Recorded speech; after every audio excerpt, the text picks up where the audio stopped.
What's going on, guys? Today I got a bit of an odd video for you. I've been very inactive on this platform for the past year, and even before that my upload schedule has been pretty infrequent. I wanted to explain a bit about my situation and talk about mental health in a general sense. I wouldn't like to describe this video as a self-improvement video, as I'm pretty critical on the genre on YouTube, but we'll get into that in a bit. That being said, some people might deem this video as a self-improvement video anyway, and I guess I'll just have to live with that. This video will be more of a ramble style video with unrelated gameplay in the background. The topic of this video is depression, the main struggle I've been dealing with for a big part of my life. And I don't really want to talk about my depression, but more about depression in general.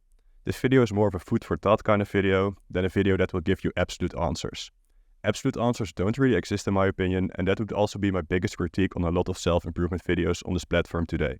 Especially because one can never know who watches their video, and life advice should be very personal in my opinion. The only ones who can give you good life advice are either the people next to you or a medical professional who can speak to you. So to immediately break the rule just set for myself, the only advice I can give to you is to talk. With all of that in mind, let's talk about depression. First of all, depression is something very personal, and the subjective feeling of depression varies from person to person. This is the exact reason for the format of this video. To talk about depression in a broader sense, to give you food for thought and not to convince you of my own opinion. Because depression depends a lot on personal experience, it's a vague term. To narrow this term down, let's first take the definition of depression according to the World Health Organization. Depression is characterized by persistent sadness and a lack of interest or pleasure in previously rewarding or enjoyable activities. It can also disturb sleep and appetite. While I really like this definition as someone who has experienced depression, this definition would still be very vague and intangible for someone who hasn't experienced depression.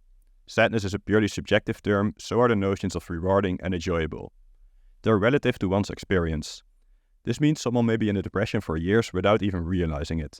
The subject might have forgotten what was rewarding or enjoyable for them and might misjudge their own level of sadness. Because in the end, what is sadness? And in extension, what is happiness? So then, let's try to grab some more tangible concepts to build our definition of depression. Psychiatrists use the Diagnostic and Statistical Manual of Mental Disorders, which is shortened to DSM-5, 5 standing for the current version of this manual. In this manual, they describe a number of symptoms that a person with depression might experience. These range from symptoms like sleep disturbance and agitation to anxiety, feelings of worthlessness, or even suicidal thoughts. Since the goal of the psychiatrist is to quote-unquote objectively identify if their subject might be suffering from depression, this is a system that is reasonably effective.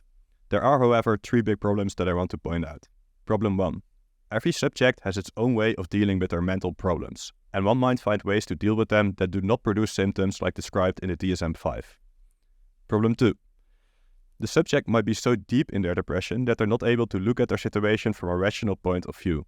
They might be experiencing the symptoms without even realizing it. This could be even further strengthened with people who find unhealthy ways of dealing with their depression, like playing a lot of video games or excessively spending time on work.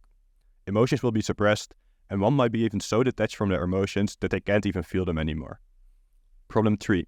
With the DSM-5, it's very hard to recognize depression early on, since many of these symptoms will only develop when the depression gets more severe. And to state the obvious, we'd rather avoid depression than fix one. We seem to be in a bit of trouble right now. With our vague term of depression, one might be depressed and not recognize it because of its vagueness, and with our tangible definition of depression, one might be so depressed but not recognize it because of its concreteness. We're dealing with a difficult paradox here, so how do we fix it?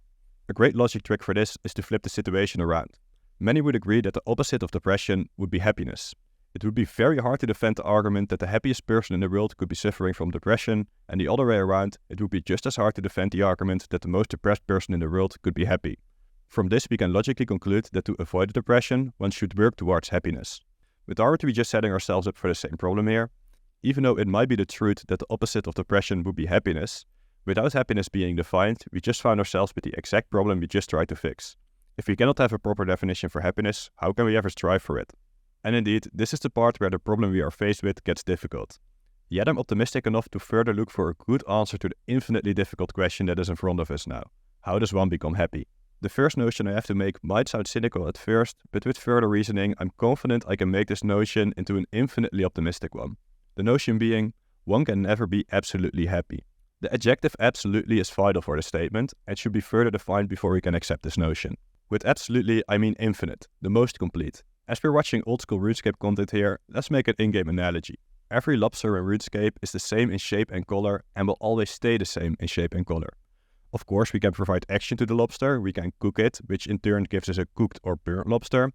but also the cooked and burnt lobster will stay in its same form the same way.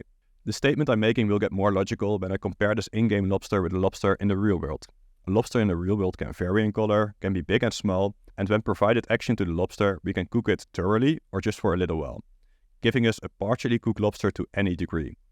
Even the object of a burnt lobster is subjective, different than it would be in-game. One might find the lobster burnt, while another might find it perfectly cooked, depending on their subjective sense awareness and opinion. The lobster in RuneScape is perfect. It is the most complete since it never changes in form. When provided action to the lobster, we always get the same perfect result. It is either burnt or cooked, and there's no in between. There's no reason to argue if a lobster is burnt or cooked in RuneScape, since we can simply look at it and conclude if it's burnt or cooked. Now let's imagine the object in RuneScape wouldn't be a lobster, but it would be an orb of happiness. The orb would glow blue if the character is absolutely happy. That means happy in an infinite absolute sense, the most complete form of happy as the lobster is the most complete lobster. And for the opposite, the orb would glow red if the character is absolutely depressed. Now of course, such an orb would be nonsense as a character in RuneScape doesn't have feelings. But in the same way the perfect lobster doesn't exist in the real world, such an orb of happiness couldn't exist in the real world.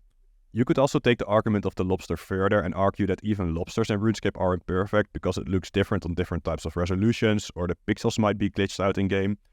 Or you could get really philosophical about it and might even conclude that we cannot even prove the lobster in RuneScape is perfect because our perception of the lobster is dependent on our sense awareness, which is purely subjective. But there is one answer to all these questions, and that is that a perfect anything cannot exist in the real world. It might exist in a fantasy world or in your mind, but even that could be argued. Before I started rambling about lobsters and RuneScape and in the real world, I did make one promise. I would end this ramble on an optimistic note. But how would we go from true happiness not existing in the real world to an optimistic thought? Well, if absolute happiness doesn't exist, it means there's always more to gain.